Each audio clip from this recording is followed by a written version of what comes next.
2006 সালে প্রথমবার জাপানের নারিতা ইন্টারন্যাশনাল এয়ারপোর্টের সঙ্গে ঢাকার সরাসরি ফ্লাইট বন্ধ করে বাংলাদেশ বিমান। এরপর 2023 সালের সেপ্টেম্বরে আবারও চালু হয়। তবে রাজনৈতিক বিবেচনায় নেয়া ফ্লাইটটির জন্য প্রতি ফ্লাইটে 90 লাখ টাকা লোকসান গুনছে সংস্থাটি। এর থেকে বেরিয়ে আসতেই আবারও ফ্লাইট বন্ধের সিদ্ধান্ত নিয়েছে কর্তৃপক্ষ।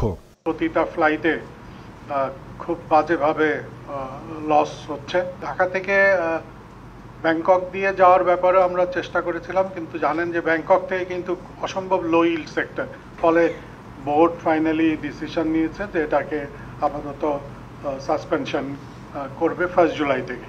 বৃহস্পতিবার গণমাধ্যম কর্মীদের নিয়ে আয়োজিত কর্মশালায় প্রশ্নের জবাবে সংস্থাটির ব্যবস্থাপনা পরিচালক আরও জানান, নতুন বিমান কেনার বিষয়ে পর্যালোচনা চলছে, তবে সংকট পুষিয়ে নিতে আপাতত 2টো বিমান ভাড়া করা হবে। যারা লিজ দেয় আমাদেরকে তাদের সাথে নেগোশিয়েট করে তারা ডাইরেক্টলি ওদের সাথে এয়ারলাইন্স হোক এবং লেজার হোক তাদের সাথে আমরা যোগাযোগ করে এবং আমরা এয়ারক্রাফটের জন্য করছি। বোয়িং এবং এয়ারবাস দুজনেই আমাদেরকে এয়ারক্রাফটের অফার দিয়েছে, কিন্তু যে এয়ারক্রাফটগুলি তারা ডেলিভারি দেওয়ার কথা সেগুলি 2031 এর আগে আমরা ডেলিভারি পাবো না। বিগত সরকারের দুর্নীতির অনিয়মের বেড়াজালে আটকে পড়া বিমানকে লাভজনক প্রতিষ্ঠান হিসেবে এগিয়ে নেওয়ার পাশাপাশি জুলাই যোদ্ধাদের অর্ধেক ভাড়ায় ভ্রমণের সুযোগ দেওয়ার কথাও জানানো হয়। এছাড়া নতুন কয়েকটি রুটে ফ্লাইট চালুর পর্যালোচনার কথাও জানায় বাংলাদেশ বিমান।